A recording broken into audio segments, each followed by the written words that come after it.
Hello, my name is Robert Sylvester with Cultural Design Group. Thank you for taking time to explore the information contained within this short presentation about culture and the impact it has on the performance and success of your organization. We hope this is the beginning of your journey in the process of creating the culture you desire and need in today's competitive landscape. We're going to start with these two questions. Why does culture have such an impact on the performance and success of organizations? And what part do values play in building culture? We thought it'd be good to begin with these questions because these questions will be explored and answered during the course of this presentation. We're going to begin with values because values are the building blocks of culture. And I want to share a story about a coffee seller in Manhattan, New York. This man was selling his coffee and donuts from a kiosk on the streets of Manhattan. The people loved his coffee and donuts, but it was taking him too long to serve them. There was such a long line of customers waiting for their coffee and donuts, they became frustrated because they were in a hurry and consequently they vacated the line. So the coffee seller had an idea. He decided to change his process by placing a cash box on the side of his cart and informed his customers to pay for their coffee and donuts while they waited in line. Once at the front of the line, they could tell him what they paid for and he would in turn give them their items. Now, two things happened. One, he was able to serve twice the number of customers than before. And the second thing is that when people were putting $3 in the cash box for a $2.50 coffee, they weren't taking their change out. So he was making more money. So here was a guy that made a decision based on a value, and that value was trust. He could have said, my goodness, Manhattan is a dangerous place to be. I can't possibly leave money on the side of my cart. But in fact, he said, that is what I'm going to do. I'm going to base my value on trust. And the reason I relate this story is because it describes the impact of becoming a values-driven organization. And by doing so, how it can change your culture and that they are in fact the building blocks, values are the building blocks of culture. There's a few principles that I want to share with you. And the first one is cultural capital is the new frontier of competitive advantage. Let's go and look at the background to this. To explore this background, we asked the question, what is culture? Yes, there are many definitions for culture. And to help you ascertain a better understanding, let's review the information on this slide. Let's look at two companies that operate in the same industries under the same operating conditions.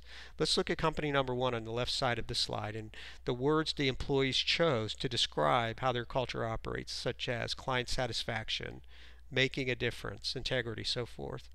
Now let's look at the other organization, company number two on the right-hand side. We can see these employees chose a very different set of words. So without getting into the model at the moment, there are two things that I would like to say about company number two. Two white dots in a current culture are enough to tell us that it would be undermining the organization's ability to serve its customers, fulfill its employees, and be successful in whatever it does. These white dots represent potentially limiting values. Let's look at company number one again. The characteristics I want you to notice here are the wider spread and uniform distribution of the dots.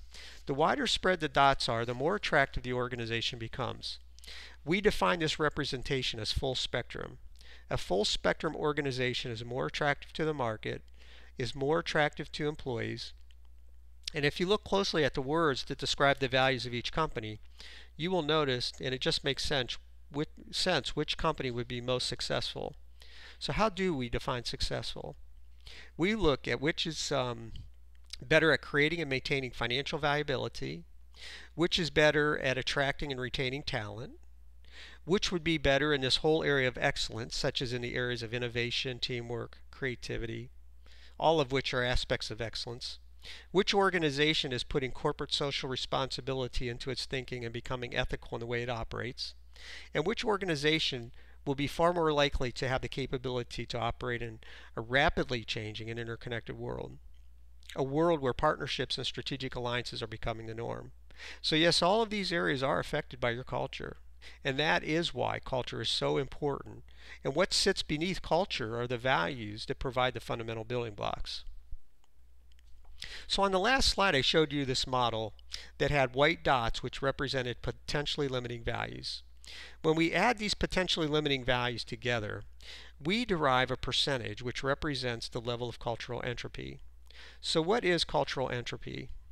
Cultural entropy is the amount of energy in a group that is consumed in unproductive work. It is a measure of conflict, friction, and frustration that exists within a group. To calculate entropy, we look at all the potentially limiting values against all the votes that were cast in this survey. For example, if there were 1,000 votes cast and 250 of those votes were for potentially limiting values, we would report a 25% entropy level. Now, Hewitt and Barrett Value Center conducted a study of the best employers in New Zealand and Australia, and what you can see on the left-hand side of this chart is that the low entropy scores represent healthy cultures, whereas on the right-hand side of the chart, you see higher entropy scores which represent unhealthy cultures. And what you can see with lower entropy and the healthier organizations on the left-hand side is that they had much higher revenue growth than those with higher entropy scores. Another interesting finding in the same study is the relationship between the level of entropy and the level of employee engagement. As you can see, the level of engagement decreases when entropy levels increase. So can we say that culture impacts productivity and profitability? I think we can. So let's look at principle number 2. Organizational transformation begins with the personal transformation of the leaders. What we are finding in most situations is that the culture of the organization is a reflection of the leadership's values and behaviors. On this slide on the left-hand side is a leadership values assessment for the chief executive officer of the organization. On the right-hand side is the cultural values assessment of the same organization. Well, there's not an exact or direct match in words and values, although some of them do match, such as integrity, continuous learning, and commitment. What we see is a high degree and sense of agreement between the leader and what the culture actually is. However, we see at times in the other direction as well. For example, if there's a lot of fear-based values on the left-hand side, these types of values will also show up on the right-hand side in the current culture. Now, from the New Zealand and Australia survey of the best companies to work for that we looked at earlier, they found some very interesting data. It was organizations that were at the top of their game who had the lowest entropy, the greatest alignment, the highest revenue, and profits. Those were the ones that were focusing on employee needs. These types of values, such as employee recognition, teamwork, coaching and mentoring, and work-home life balance, were showing up in the current cultures of the best organizations and weren't showing up in the worst organizations. So, it is this focus on employee needs that seems to be an important factor in how organizations are becoming all that they can be. If we take this forward and look at the annualized returns over the past 10 years for the top 20 companies to work for in the United States versus the S&P 500, and we compare their returns, we can see that there's a vast difference if you invested in one rather than the other. These companies returned over 16% versus approximately 3% for the S&P 500 over the same 10-year period. So let's look at principle number 3. Measurement matters. If you can measure it, you can manage it. What the cultural transformation tools do is give you the ability to measure culture in a way that, in fact, less than a few years ago, people thought impossible. When we are measuring culture, we are looking to answer some questions. Those questions include, who are the people in your organization? What is most important to them? What motivates them both collectively and individually? How do they view their current culture? What aspects of the culture are driving to performance? And what aspects are undermining the way people are working? Through measurement, we can see and learn which values are supporting the organization and which values are undermining employee fulfillment, undermining customer satisfaction, and the organization as a whole. And thirdly, what values and behaviors does your employee see as necessary for the optimal performance of the organization? Getting this information will enable you to build cohesion and tap into the collective and creative intelligence inherent in your current culture. The information on this slide represents a real example of cultural evolution over a 5-year period. This is an organization that began its planning process in 2004. As you can see, two things are happening here. One, the limiting values represented by the white dots are disappearing. And secondly, the level of entropy is decreasing. It all started with the initial measurement, enabling them to see and implement corrective action. In this organization, they had 25% entropy in 2005. They were paying their employees to work 4 weeks each month, yet based on this level of entropy, it confirmed that they were getting only 75% productivity out of their workforce. Basically, paying them for 4 weeks and getting 3 weeks of work from them. But as you can see, as we worked with them over time, the entropy level by 2008 had decreased to 14% and was approaching a 10% entropy level, a range that we consider healthy. So this same organization, during this period of time of focusing on building cultural capital, has also experienced a 38% appreciation in their share price and 20% revenue growth each year. I'd like to share a few other value-driven results and what other organizations are getting from focusing on their cultures. There is a hospital in North America located in Texas. This hospital employs thousands of people, and the cost of hiring and training, as in all organizations, represents a significant cost. By implementing cultural transformation initiatives, they realized a 9% reduction in employee turnover.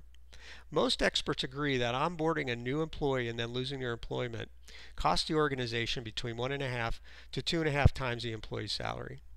This hospital decreased employee turnover from 24% to 15%, which represented a significant cost savings and also improved patient care.